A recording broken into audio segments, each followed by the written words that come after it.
नमस्कार, योग गुरु धीरज चैनल में आप सभी साधकों का स्वागत है।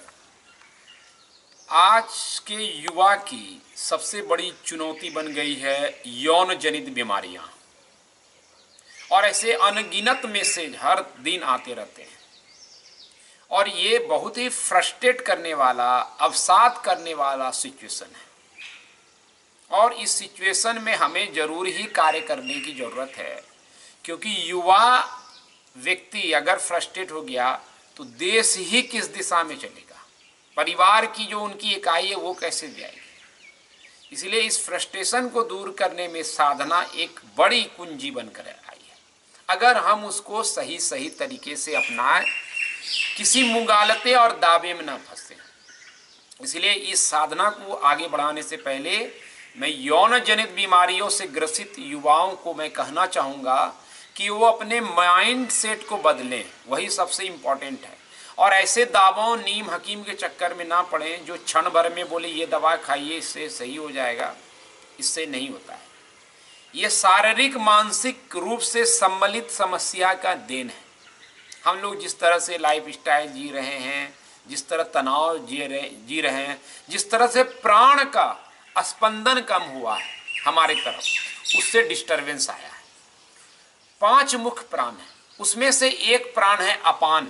अपान वायु इसको कहीं कहते हैं, कहीं अपान प्राण कहते हैं। ये नाभि के 4 उंगली नीचे रहता है। अपान वायु के कई कार्य हैं, उसमें से एक कार्य है यौन क्रिया को संचालित करना या यौन अंग को कंट्रोल करना या उसको ऊर्जा देना। अगर अपान वायु हमारा दूषित होता है तो किसी का जो है नॉर्मल, जो एक सहज प्रक्रिया होनी चाहिए, यौन उत्सुकता होनी चाहिए, वो खत्म हो जाती है। या पुरुष में कई तरह के लोग मैसेज करते हैं, लिंग को लेकर के दोष उत्पन्न हो जाता है, या सेक्स के प्रति जो नेचुरल रुचि होनी चाहिए वो बिगड़ जाता है, या अति रुचि पैदा हो जाता है। दोनों एक्सट्रीम है। या कई तरीके से कई लोग दूसरे तरह के यौन विकार का समस्या से ग्रसित हो जाते हैं। युवा लोग जो है दूसरे तरह की ऊर्जा में लग जाते हैं। जैसे किसी को मानसिक रूप से कंट्रोल नहीं रहता है तो शीघ्र पतन का शिकार हो जाते हैं, तो कोई हस्तमैथुन इत्यादि जैसे गलत पद्धति में लग जाते हैं। क्यों? क्योंकि संतुलित ऊर्जा नहीं है। तो उस ऊर्जा को संतुलित करने के लिए सबसे ज़्यादा इम्पोर्टेंट है अपान वायु को संतुलित करना। इसके लिए मैं एक आसन जिसमें हम प्राणायाम का सम्मिश्रण करेंगे तो 2 फायदा होगा। प्राण वायु अपान के तरफ ज़्यादा बढ़ेगी। ये आसन काफ़ी इफेक्टिव है, क्योंकि इस आसन में आप 5 से 10 मिनट रह सकेंगे आसानी से। जितना देर रहेंगे उतना आपको लाभ पहुंचेगा, लेकिन ये 10 मिनट काफ़ी होता है। आपको इस बीच में लगे कि वापस आना है तो आप आ सकते हैं। पहले एक बार आसन को समझेंगे, पूरा वीडियो को समझिएगा, शॉर्टकट में मत जाइएगा, क्योंकि मैं सावधानी बताऊंगा कि क्या क्या रखना है आगे। वो नहीं सुनेंगे, अधूरा ज्ञान लेके भारी पड़ जाएगा।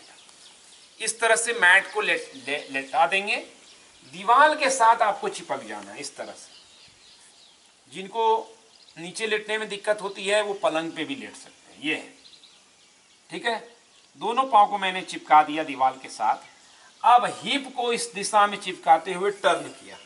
टर्न करते करते दीवार के तरफ पाँव को ले आए और मेरा शरीर जो है सीधा मैट की दिशा में हो गया। दोनों पाँव के बीच में गैप रखेंगे। कुछ कुछ सावधानी मैं बताऊंगा, उसको इस दिशा से दिखाइएगा। कुछ कुछ सावधानी आपको बताऊंगा तो आप समझिएगा इसको। पहली बात है, अगर किसी का दीवार के साथ नहीं चिपक पाता है, थोड़ा दूर भी रहेगा तो चलेगा। मान लीजिए मैं इस तरह से रहूंगा, चलेगा। किसी की फ्लेक्सिबिलिटी कम हो, अच्छा हो कि अगर हम ज्यादा चिपक के रहें, लेकिन जबरदस्ती नहीं करेंगे तो प्राण का फ्लो अपान वायु की तरफ, ब्लड का सर्कुलेशन अपान वायु की तरफ बढ़ेगा। यही रोग का उपाय है ज्यादा। इससे और क्या क्या फायदा होंगे मैं बता रहा हूं, आप ध्यान से सुनिए। पहले, अगर किसी को बैक की समस्या रहती है, बैक में टाइटनेस होगी तो उनको दिक्कत लगेगा कि बैक में प्रेशर आ रहा है, वो क्या करें, एक कपड़ा को फोल्ड करके या तकिया को थोड़ा सपोर्ट या कुशन हो घर में ऐसा लगा लो। जैसे मैंने हाथ को लगाया नीचे, तो ये आपको सपोर्ट ऐसा देगा, कंफर्ट। किसी को गर्दन में लगता है कि गर्दन का अलाइनमेंट गड़बड़ ऐसा रहता है, वो भी गर्दन पे सपोर्ट दे, ताकि आपको पूरी स्थिति सहज कर लेनी है। शवासन की तरह हथेली को इस तरह रखेंगे। अब इसमें प्राणायाम जोड़ेंगे तो इसका असर, आप कुछ ना करें, ऐसे भी रहेंगे तो ये लाभ पहुंचेगा। प्राणायाम जोड़ने से लाभ कई गुना बढ़ जाएगा। अगर ये 50% लाभ दे रहा है कुछ नहीं करने पर शांति से, प्राणायाम जोड़ने से ये लाभ 200-300 गुना बढ़ जाएगा।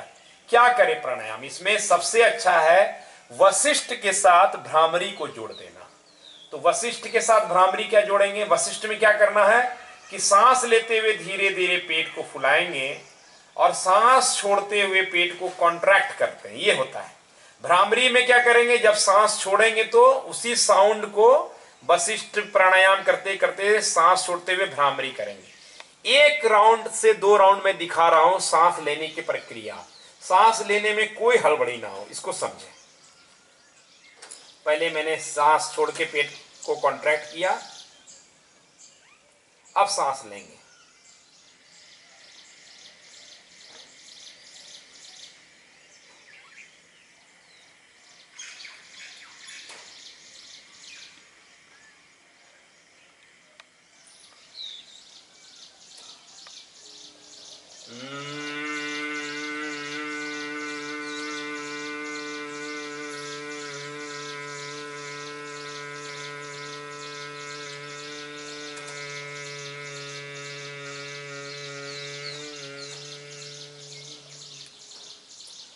पेट कॉन्ट्रैक्ट होता जा रहा है, फिर सांस लेंगे,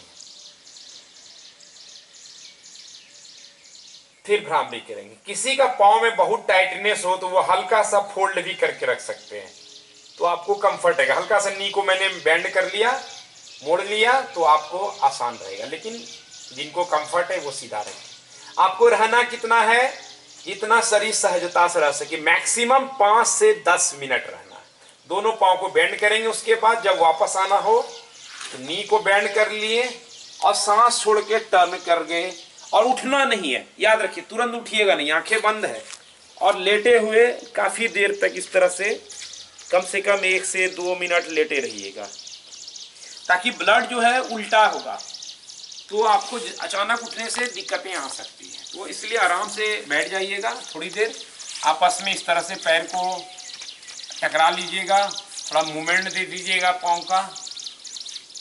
और फिर कभी कभी हो सकता है किसी को, जैसे ब्लड जब उल्टा आएगा तो आपके पाँव शून्य होने लगेगा, पाँव ऐसे से नीचे नीचे गिरने लगेगा। वो नेचुरल प्रोसेस है, उससे घबराइएगा नहीं। एक दूसरी बात ये भी हो सकता है कि एक झुनझुनाहट जैसी फीलिंग आएगी, जिसको गांव देहात में झुनझुनी भी बोलते हैं, जब जैसे पाँव का जम जाना, इस तरह की, क्योंकि ब्लड आप उल्टा इस दिशा में ले जा रहे हैं। जो हमारा जेनिटल एरिया है, जहाँ यौन से रिलेटेड जो ग्लैंड है, यहाँ एक ग्लैंड है गोनाड जिसको कहते हैं, जो पुरुष के रिप्रोडक्टिव सिस्टम ऑर्गन जो है, यानी संतान उत्पत्ति करने की व्यवस्था, स्त्री का जो संतान उत्पत्ति करने की व्यवस्था है, उस दोनों को सपोर्ट करेगा। तो आगे जाकर के भविष्य में अगर संतान से रिलेटेड डिस्कम्फर्ट है तो ये आसन काफी इफेक्टिव है। किसी को अगर वीर्य में गड़बड़ी है तो ये आसन इसको संतुलित करेगा। लेकिन ये कोई चमत्कार का आसन नहीं है, एक दिन किया और सब कुछ फिक्स हो जाएगा, आप तीसरे दिन मैसेज कर दीजिए कहाँ हुआ, ऐसा नहीं है।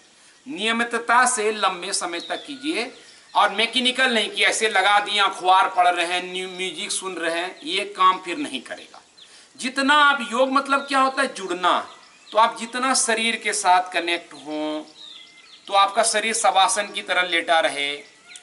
आप सांस ले छोड़ रहे हैं उसमें ध्यान बनाए रखिए, जिद ना करें, धीरे सांस लेंगे, देर तक सांस छोड़ते हुए भ्रामरी करेंगे, फिर धीरे बीच में लगे कि इस प्रक्रिया से थोड़ा स्थिर हो जाए तो नॉर्मल सांस आने जाने दीजिए, ये रखना है।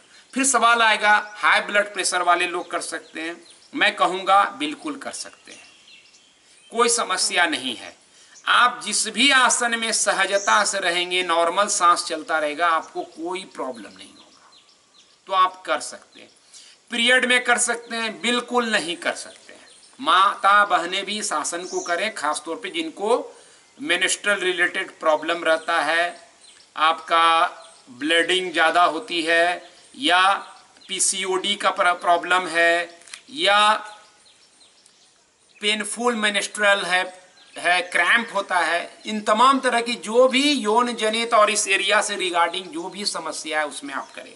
बेहतर होगा कि यौन रोग से रिलेटेड एक कंप्लीट सीक्वेंस मैंने दिया है ताकि आप इसको और एक्टिवेट कर सकें इस एरिया को, ताकि प्राण ज़्यादा है वो सीरीज को मैं डिस्क्रिप्शन में कमेंट में लिख देता हूं, आप उसको जोड़कर अभ्यास कीजिए तो सोने पे सुहागा है।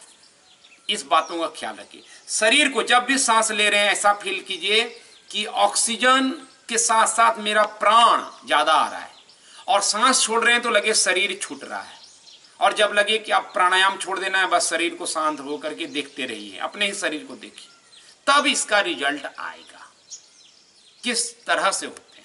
और इसका कई तरह के 15 से ज्यादा बीमारियों में लाभ है।